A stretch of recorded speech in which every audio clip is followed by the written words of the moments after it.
Salut à toutes et à tous, ici Blast, j'espère que vous allez bien. Moi en tout cas, si on oublie ma crève, ça peut aller. Je suis pas au max de ma forme, vraiment pas d'ailleurs.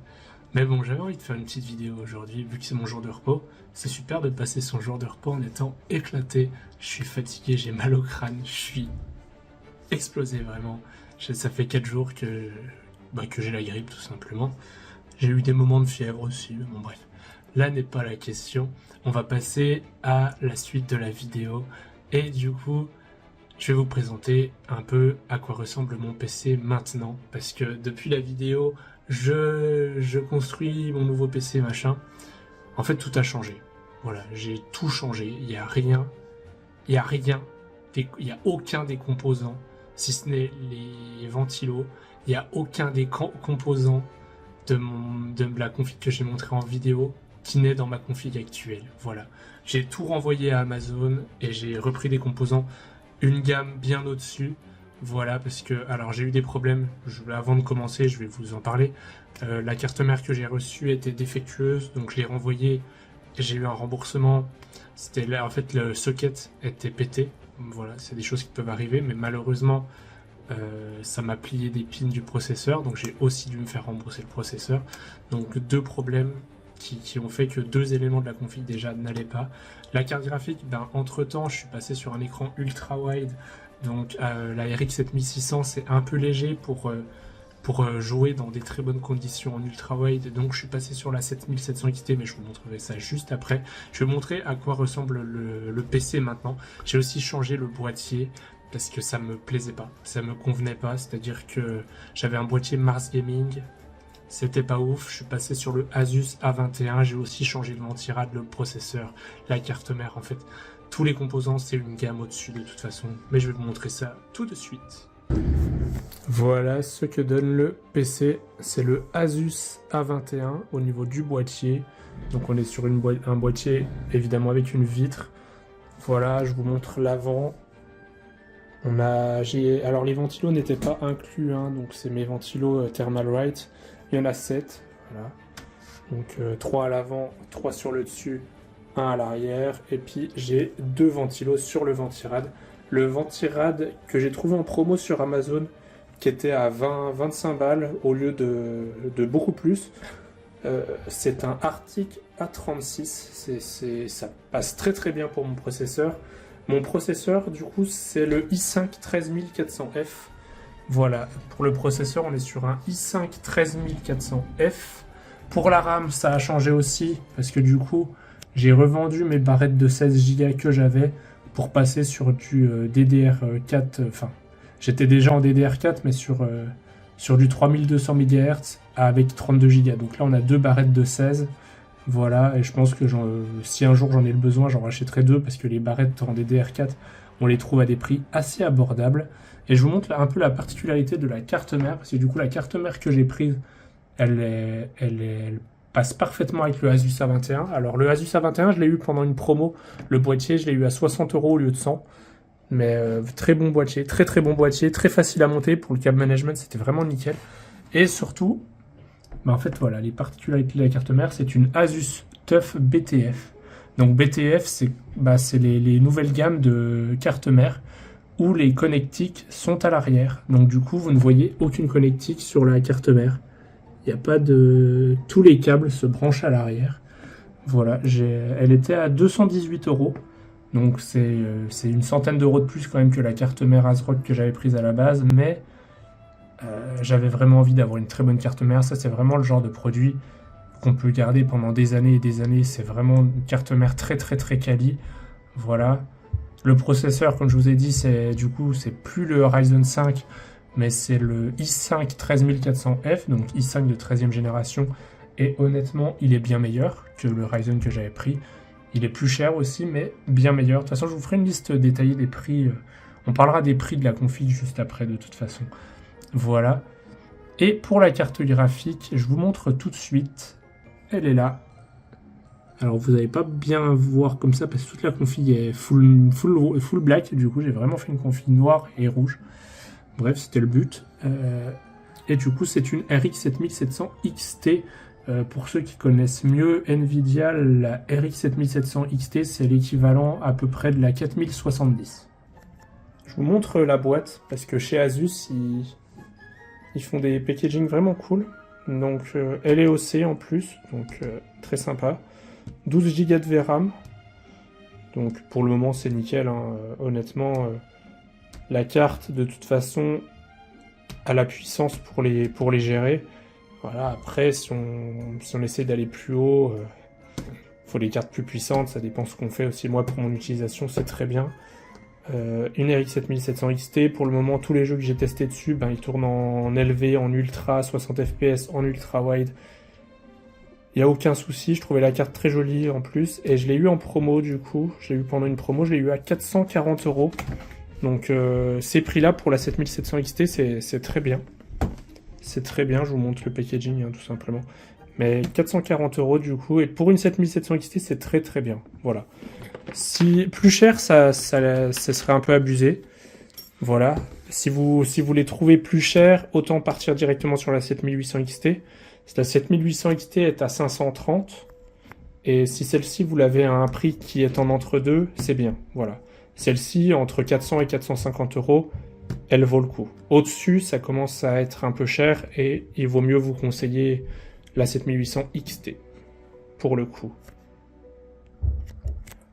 Et du coup, sur ce boîtier-là, tout est en attache comme ça. Donc le boîtier est très bien conçu, hein. Vraiment pour l'Airflow, c'est vraiment un boîtier qui est très bien conçu. Et le Ventirad, si vous avez des processeurs qui sont pas des i9 ou des Ryzen 9, ça fait largement le taf. Sur des i5, des Ryzen 5, c'est vraiment un Ventirad qui est nickel chrome, vraiment, et que vous pouvez trouver à des prix qui sont vraiment très très... comment on dit déjà? Qui sont très jouables, on va dire, qui sont à des bons prix. Voilà.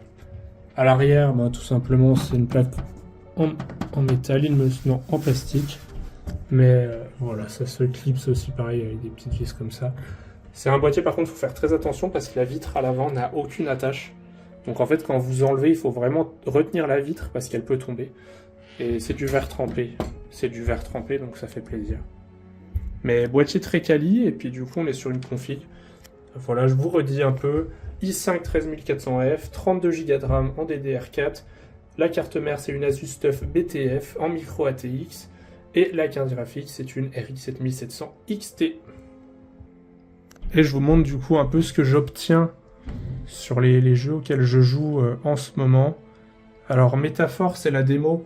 C'est pas encore très optime, mais on a une moyenne en ultra à 60 fps, voilà, vraiment, en moyenne. Voilà, elle a une 1053, mais voilà, des fois ça chute, des fois ça remonte. Voilà, c'est pas encore très opti. D'ailleurs, très sympa la démo de Métaphore.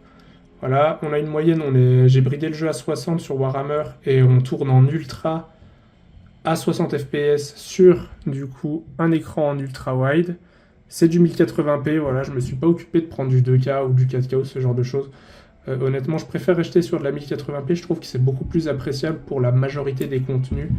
Voilà, comme ça au moins on n'a pas de soucis particuliers. Par exemple, sur un écran 2K, quand vous allez mettre des contenus avec des résolutions un peu plus basses, ça va faire un effet de flou, c'est pas très propre, je trouve. Si vous regardez des films, des vidéos et tout, c'est pas propre. Alors que sur un écran 1080p, il y a tout qui passe, et puis en plus pour les jeux, c'est nickel la 1080.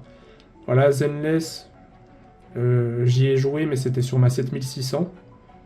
Voilà, et bon, toujours Genshin Impact. Énormément de parties sur Genshin Impact.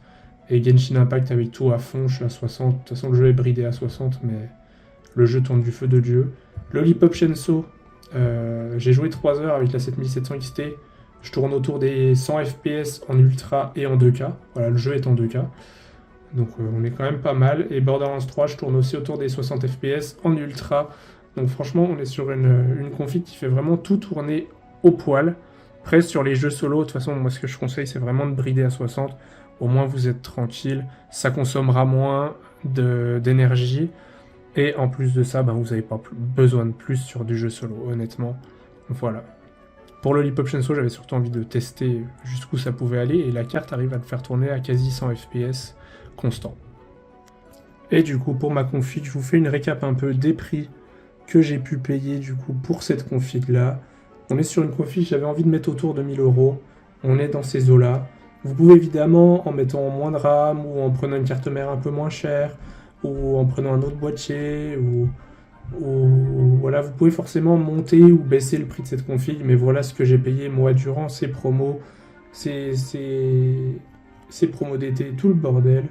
Donc on a la RX 7700 XT en Asus Dual à 440 euros, la Asus TUF BTF comme carte mère qui était à 218 euros. Toujours préférez mettre de l'argent sur la carte mère. Moi je vous donne un conseil, si vous montez un PC, ne choisissez pas le processeur et les cartes graphiques en premier. Choisissez la carte mère. Choisissez tout ce qui est carte mère, RAM, alimentation en premier, histoire de vraiment mettre de l'argent sur ces composants-là parce qu'ils sont très importants. Parce que sinon, si vous faites l'inverse, vous allez mettre 3 tonnes de thunes dans la carte graphique et tout de suite après, vous allez vous dire et du coup, vous allez mettre d'autres éléments au rabais. Vous allez prendre une carte mère au rabais, de la RAM au rabais, une alimentation pas terrible. Voilà. Alors que tout est important. Donc, si vraiment vous voulez pas faire l'erreur de vous retrouver avec un truc qui soit pas fiable, entre guillemets, choisissez vraiment d'acheter la carte mère. Enfin, choisissez vraiment de choisir en premier tout ce qui est carte mère, RAM, voilà, des marques en qui vous avez confiance, une bonne alimentation, des trucs comme ça, avant de claquer l'argent sur la carte graphique. Par exemple, vous voulez vous faire une config à un budget de 1000 euros. Si vous claquez déjà 600 balles dans la carte graphique et 200 balles dans le pros, après il reste 200 euros pour le reste. Donc ça va pas loin. Vous allez vous retrouver que la carte mère bas de gamme, l'alimentation pas terrible, la RAM bas de gamme. Donc vraiment, ça c'est un conseil que je vous donne. Choisissez les éléments qui dans votre tête vous paraissent non essentiels, entre guillemets, alors qu'ils le sont, avant de choisir tout ce qui est processeur ou carte graphique. Voilà, par exemple, là vous allez mettre... et après, vous verrez, vous ajusterez la carte graphique et le processeur en fonction de vos moyens et de combien vous voulez y mettre. Voilà, tout simplement. Bref, donc on a Crucial DDR4 Pro, donc 32 Go de RAM. Je les ai payés en promo à 62 euros. Il y avait une promo moins 50% sur le site de Crucial. Le Asus A21, donc avec les frais de port, il m'a coûté 70 euros. Voilà le boîtier. Ventirad 25, i5 13400F, donc sur Amazon, je l'avais payé 190 euros. Vous pouvez le trouver à plus ou moins cher en fonction des sites de toute façon. Les ventilos, il y en a 7, c'est du Thermalright, 35 euros. Alors, c'est pas des ventilos très chers, mais c'est des ventilos qui font vraiment bien le taf pour le prix. Si vous montez une première config ou quoi, bah dites-vous que Thermalright, c'est une marque qui fait vraiment bien le taf.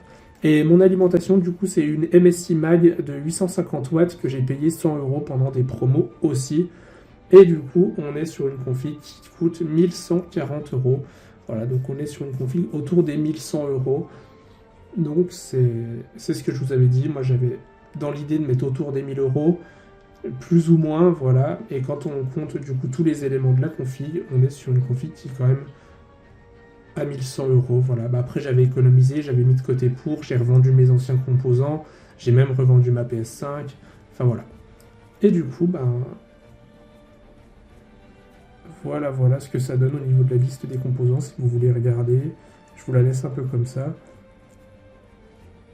Et voilà. Bon alors les amis, j'espère que cette petite vidéo vous aura plu. Voilà, je voulais faire un petit récap de ce que donnait mon PC maintenant. Voilà, j'espère que ça vous aura plu. Si c'est le cas, n'hésitez pas à liker, commenter, vous abonner. Moi, je vais essayer de me remettre de cette putain de crème. Voilà, si ça vous a plu, voilà, comme je vous ai dit, likez, commentez, vous abonnez. Nous, on se dit à la prochaine et d'ici là, portez-vous bien.